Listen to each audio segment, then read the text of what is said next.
Welcome to Indian scholarships friend. आज की video में हम लोग एनएसपी स्कॉलरशिप पर बात करने वाले। तो आज की वीडियो में बात करके आपको बताने वाला हूँ कि आपका जो इंस्टीट्यूट लेवल वेरिफिकेशन से होता है, वहाँ पर इंस्टीट्यूट लेवल वेरिफिकेशन होने के बाद कहाँ कहाँ से आपका फॉर्म वेरीफाई होना पड़ता है, तब जाकर आपको स्कॉलरशिप मिलती है। आज की वीडियो में फुल डिटेल्स में बताने वाला हूँ कि कहाँ कहाँ से आपका फॉर्म जो है वो वेरीफाई होता है। उसके बाद वो होने के बाद आपको पेमेंट बैंक अकाउंट में आती है और वो स्कॉलरशिप आपके बैंक अकाउंट में आती है और उसको कैसे मिलती है वो सब आज की वीडियो में फुल डिटेल्स में बताने वाला हूँ। तो चलिए बिना की देरी के वीडियो को करते स्टार्ट। वीडियो को स्टार्ट करने से पहले आप हमारे चैनल पर नए हो, चैनल को सब्सक्राइब करके बेल आइकॉन जरूर प्रेस करिएगा। यहाँ पर हम आ चुके हैं एनएसपी स्कॉलरशिप की ऑफिशियल वेबसाइट पर। इसका लिंक मैंने डिस्क्रिप्शन में फर्स्ट ही दे दिया है। जैसे आप वेबसाइट पर क्लिक करेंगे लिंक पर, तो यहाँ पर आप पहुँच जाएंगे। यहाँ पर पहुँचने के बाद आपको मैं आपकी डायरेक्ट स्क्रीनशॉट पर लेकर जाता हूँ। ये है उसका स्क्रीनशॉट। तो यहाँ पर देखिए, आपको सबसे पहले आपके फॉर्म को फाइनल सबमिट करना पड़ेगा। जैसे ही आप फॉर्म को फाइनल सबमिट करेंगे तो आपका वो इंस्टीट्यूट लेवल वेरिफिकेशन होता है। इंस्टीट्यूट नोडल ऑफिसर आपके फॉर्म को वेरीफाई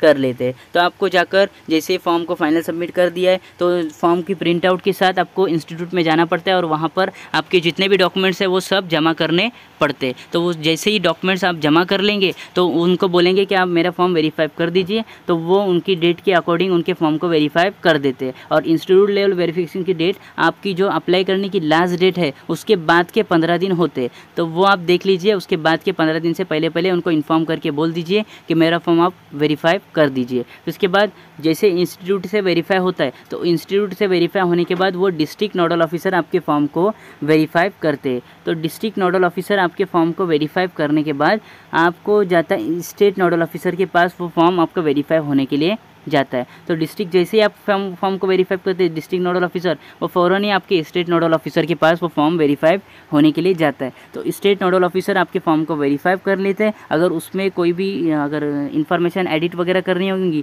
तो वो भी आपके फॉर्म को डायरेक्ट ही वहाँ पर से डिफेक्ट कर देते हैं। अगर फिर डिफेक्ट कर देते तो आपको फॉर्म वो वापस आ जाते हैं, तो आप उसको एडिट वगैरह करके री सबमिट कर सकते हैं।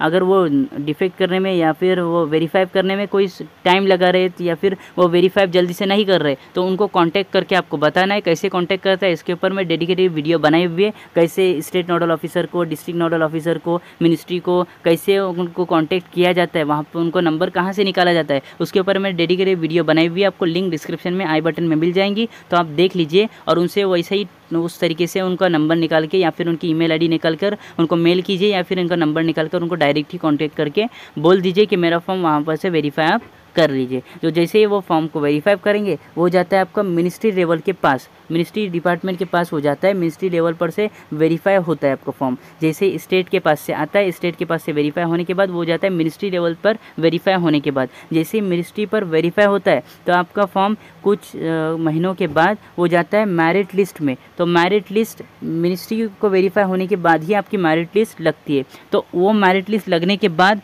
अगर आप उस मेरिट लिस्ट में सेलेक्ट हो जाते हैं तो आपकी स्कॉलरशिप वो पीएफएमएस के द्वारा सेंड की जाती है आपके बैंक अकाउंट में। अभी आप अगर मेरिट लिस्ट में सिलेक्ट नहीं हो जाते तो वो फर्स्ट मेरिट लिस्ट लगती है, फिर उसके बाद सेकंड लगती है, तो कभी कभी थर्ड भी मेरिट लिस्ट लगती है।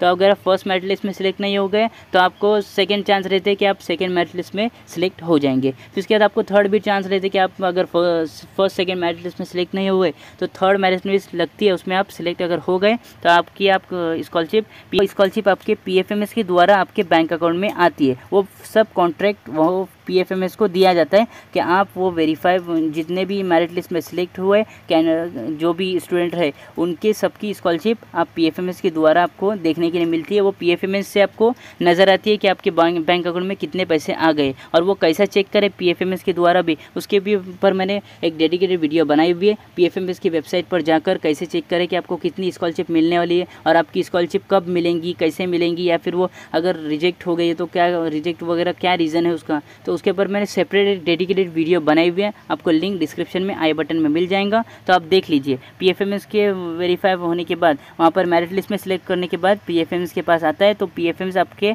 अकाउंट में वो जो भी आपकी स्कॉलरशिप अमाउंट है वो क्रेडिट कर देती है और वो क्रेडिट करने के बाद आपको वो बैंक अकाउंट में नज़र आ जाती है। 7 से 8 दिन के बाद आपके अकाउंट में क्रेडिट करने के बाद आपको नज़र आती है, तो उसका मैसेज भी आपके अकाउंट में आ जाता है, जो भी आपका मोबाइल नंबर उसके साथ लिंक होगा उसके अंदर। तो ये प्रोसेस होता है इसका इंस्टीट्यूट लेवल वेरिफिकेशन होने के बाद। जितने भी लेवल वेरिफिकेशन है तो मैंने आपको पूरे बता दिए कि किस किस लेवल से वेरीफाई होता है आपका फॉर्म। उस लेवल से वेरीफाई होने के बाद आपको स्कॉलरशिप अमाउंट आपके बैंक अकाउंट में आती है। तो आपको इन लेवल पर जाकर आपके फॉर्म को वहाँ पर वो डॉक्यूमेंट्स तो देने नहीं पड़ते, खाली इंस्टीट्यूट में आपको डॉक्यूमेंट्स देने पड़ते हैं। लेकिन इन लेवल पर जाकर आपको अगर आपका फॉर्म वेरीफाई होने के में कुछ लेट हो रहा है तो फिर आप उनको कांटेक्ट करके बता सकते हैं कि मेरा फॉर्म आप जल्दी से जल्दी वहाँ पर से वेरीफाई कर दीजिए। उनके पास जाकर उनके पास फ़ोन करके या फिर उनके ईमेल करके उनको रिक्वेस्ट आप कर सकते हैं। तो ये प्रोसेस होता है। तो कैसी लगी वीडियो हमें कमेंट करके ज़रूर बताइए, और आप हमारे चैनल पर नए हो चैनल को सब्सक्राइब करके बेल आइकॉन ज़रूर प्रेस करिएगा। तो चलिए मिलते हैं ऐसी एक नई वीडियो।